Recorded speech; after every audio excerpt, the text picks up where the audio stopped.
Okay, hi guys, this is going to be the first video on my new channel, which is going to be looking basically at 35mm film photography, and I'm going to do some digital photography videos too. But for the first video I thought we'd start off with film, and we're going to start off in the year around about 1981, where the cameras I've got here were the two top cameras at the time for semi-professional photographers. So on the left I've got the Minolta X-700, which I bought last week for a very good price. I mean, you can see it's got a few paint scuffs and that down here, and it was absolutely caked in dust. All the lenses are in pretty poor condition as well, but I spent a good few hours cleaning it up and it looks quite respectable now.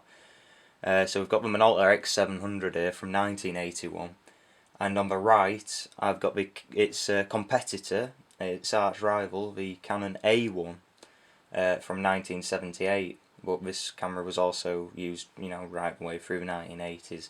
In 1981, both cameras received Camera of the Year, and the Canon A1 was the camera for I think it was the 1981 Olympics. So is what I'm going to do. I'm going to do a little bit of a comparison, what I like about both cameras and what I don't like about both cameras. So I'll start on the Minolta X-700. So the first thing I'd like to say about the Minolta X-700 is that it's very user friendly. I do like this camera a lot. It's got everything you need at arm's reach. Even the strap has been well designed. I'll show you what I mean by that. What you've got here, you've got the eyepiece for when you're doing long exposure shots, and it's on here so you can't lose it. Now when you look at Canon cameras, I'm quite fortunate because I bought this camera boxed. It was still boxed, still in the bag and everything, hence its good condition. And the eyepiece cover on the Canon covers over the hot shoe. Now that's a good idea, but a lot of people lose hot shoe covers, whereas with the Minolta you can't really lose it because it's on your strap. It's just there, you can just pop it over and it's done. You've also got on the strap your battery, spare battery container. Now there's nothing like that on the Canon. You've just got to keep your spare batteries on you. And another annoying thing about the Canon is the battery holder is just behind the hand grip here. You have to unscrew the hand grip, remove the hand grip, then you've got to take off your hot shoe cover, use this little flick here to flick it open, which is quite fiddly and quite time consuming. With the Minolta, all you got to do, get your spare batteries in here, push a little bit of well, I can normally do it, but anyway, that's not the point. All you do is you push the strap out, you drop your two LR44 batteries out, get it up, get a coin, unscrew this, pop your new batteries in, screw it back up, and you're sorted. It takes about a minute to swap batteries, whereas with the Canon A1 it's a little bit more difficult. Now both the cameras are fitted with the 50mm kit lenses that you'd probably got with the camera, not necessarily, but with most deals you get a lens with the camera. Now the Minolta's, which I've cleaned this lens up, it was in a bit of a state, but this is the Minolta 50mm f2 lens. You can get an f1.7 lens, but I've got the f2 lens on my camera. And on the Canon, I've got the Canon 50mm f1.8 kit lens, nice fast bit of glass. Can't really go into them because they're pretty damn similar, if I'm going to be honest, the lenses on these cameras. I do like the Minolta a lot. I think it's it's smaller than the A1. It's a lot more user friendly than the A1. It's got the program auto setting that the A1's also got, although the A1 was the first camera to have the program, or definitely the first of this sort of range of cameras to have the program automatic built in there. Both of them, they're very similar design cameras because they're both for the same sort of market and the same sort of people will be buying these. It's very much user preference. The Canon A1's got aperture priority, as has the Minolta. The Minolta's got the program automatic, as I've said, so has the Canon. They've both got bulb exposures, and the only difference really is that the Minolta when you're shooting fully automatic, it only ranges from 1 second to 1,000th of a second, whereas the Canon here, you can go right down to 30 seconds, and you know, bulb to 30 to 1,000, whereas the Minolta, you've got the bulb, and then you've only got the 1 to 1,000th of a second. So, you know, minor little details really. I mean, if you want to shoot at 30 seconds, it's easy enough just to get out a timer, time yourself on bulb to 30 seconds, but you know, the Canon does have that advantage there for long exposure shooting, because you've got the sort of self timer in there. The Canon has also got both cameras have got the self timer. The Canon's got your self timer here. You've got 2 seconds or 10 seconds, and the Minolta, your self timer's set here. You just push that button down, and your self timer comes on. And with the Canon, the battery, it's sort of always on. You've got the lock button here, which means that you push a shutter down, you can't take a shot, and then you push it to A, and you're ready to shoot. Now the Minolta has got a simple switch here that you switch across, and you can see it's on off at the minute, and you can switch it to on with sound, and it bleeps at you if you're under or overexposed, or you can have on standard with no sound. Another thing I like about the Minolta, and oops, I've just changed the aperture there, is that you've also got on the Minolta, I've totally forgotten what I was just going to say. Anyway, I'll probably remember in a minute. The Canon's got a digital LCD display inside the viewfinder, and I'm not really too sure I can show you that with the camera that I'm using, but you've got little red LEDs on there, and it tells you your shutter speed and your aperture, and it'll flash if you're underexposed. Now the Minolta's not quite as advanced as this, and what you've got in the Minolta is you've got your shutter speeds written up the side, and it'll flash at the shutter speed that it recommends, and the shutter speed that you're on. And for the aperture, it's got a little mirror that sits under here, and you look through the mirror in the prism, and you can see your apertures through here, which is quite a clever but simple way of doing it, you know, without using LED lights and whatnot. I like the way that you change the settings as well on the A1. I mean, on this you've got your simple sort of dial, which is useful, and it does the job, but on this one, if you just close the ring here, you can see how it changes. I'm going to get my thumb out of the way. You can see we're on shutter speeds at the moment, and you've got your program automatic there, and then you've got this little ring underneath, and you can set your shutter speed by moving this ring. And again, if you move it over, it's really clever. It changes onto your apertures on aperture priority, and you can change your aperture like so. And if you're on full manual, to shoot in full manual, it's quite simple. You move it back over to your shutter speeds, you move the aperture away from the green A onto here, so then you can select your apertures, and you can select your shutter speed, and then you are shooting on full manual. With the Minolta, you don't have that. As you can see, you've got the dial, you push the button in, and you move it to set your shutter speeds and your apertures.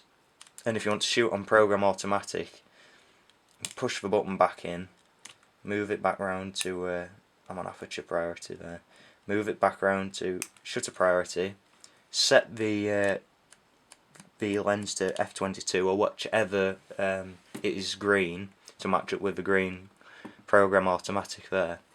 And then all you have to do is rest your finger. You don't have to press it down. This is what I really like. I'm not sure how it does it. It's almost like it's got a little heat sensor under there or something, because I've done it before. In fact, I'll show you now just how sensitive it is. I'll switch the camera onto the sound mode, and I'll place my hand over the thing so it can't get any, over the lens so it can't get any light in. You can hear it beeping there. I'm not even pressing it down. It's got almost like a little heat sensor or something under there, and it can tell without even pressing the shutter down that you're ready to shoot, and I really do like that feature. That's very clever. So both of these cameras, the Canon and the Minolta, have both got cloth shutters. which was quite common at the time. I know all of the A-series cameras, Canon A-series cameras, they all had cloth shutters, and I'll show you that shutter now. I can't show you inside the Minolta X-700 because it's got some film in there at the moment. But all we have to do to open up the back door is pop this up and then pop it up again, and it releases the rear door. So your 35mm film would sit in here, and you drag the film across to the spool, fire off a few shots, wind it on, and you see the shutter moving there, wind it on again, and then you'll be ready to close the door. Well, that's the cloth shutter that I was talking about there, and it's very important that you don't touch that, and it's very important that you don't damage that in any way, because it's very delicate, and it's one of the most important things, you know, in the camera. Okay, the shutters are both electronically controlled on both the X700 and the A1. Let's close the door again. Like I showed you there, we close the door and we pop down that the rewind crank. To rewind your film, I've just shown you how to load the film and get it ready, you know, with your crank and that, to wind your film back in and take it off for developing. You press this little button here which disengages the spool, so it's not going to get caught in the teeth when you're trying to rewind. You pop up the little lever and you rotate the rewind crank in a clockwise motion until the film's all wound up, and you'll tell when the film's all wound up because this will go from being quite sort of hard to push to nice and free.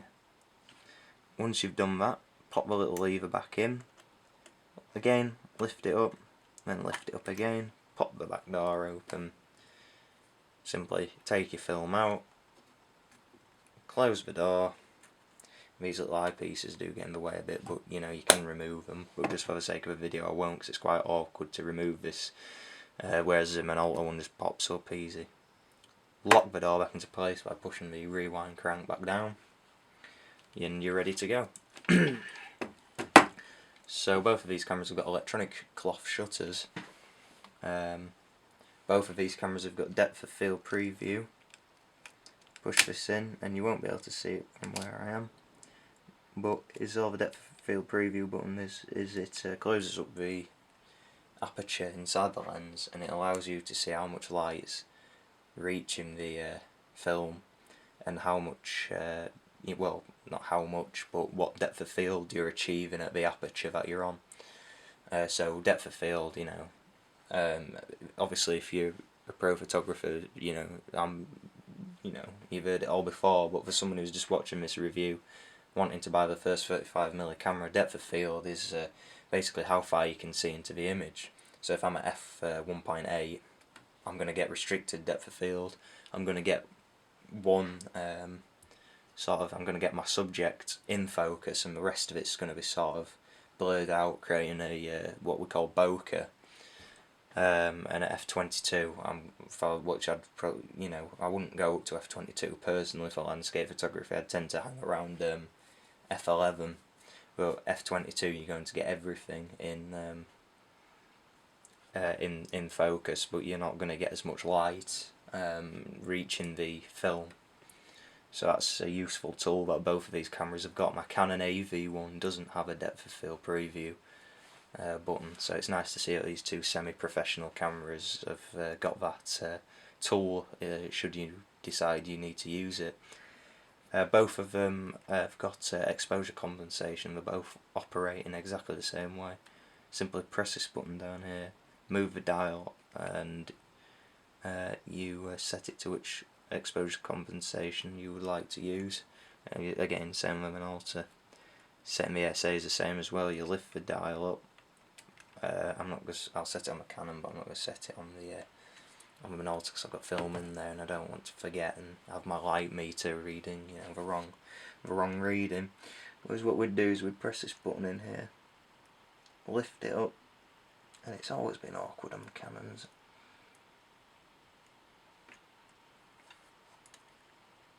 Very awkward.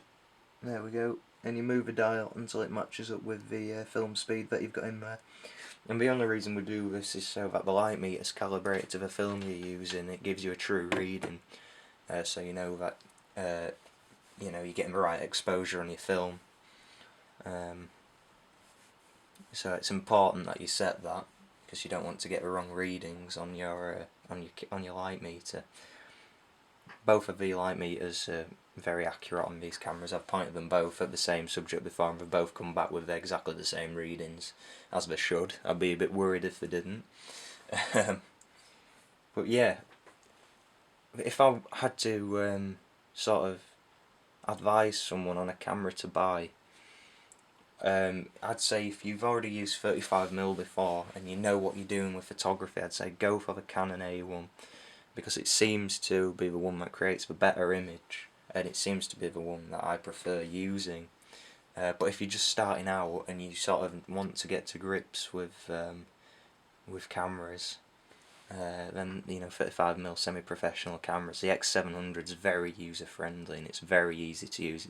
You know, if you say, well, they're both the same to be honest. If you both set them on program automatic, they basically both work like point-and-shoot cameras.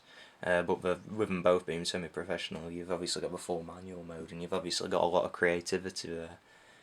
The Canon A1 personally is my preferred camera, but I like them both a lot.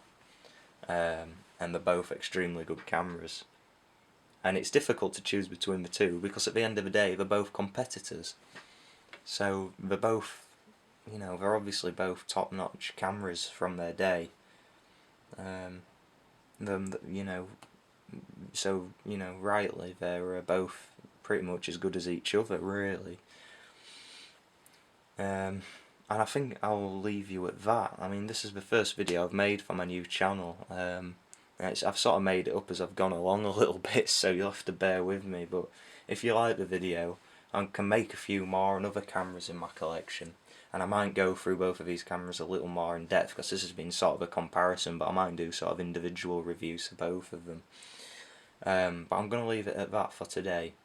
I'm going to show you my Facebook page as well, here, Michael Rothwell Photography.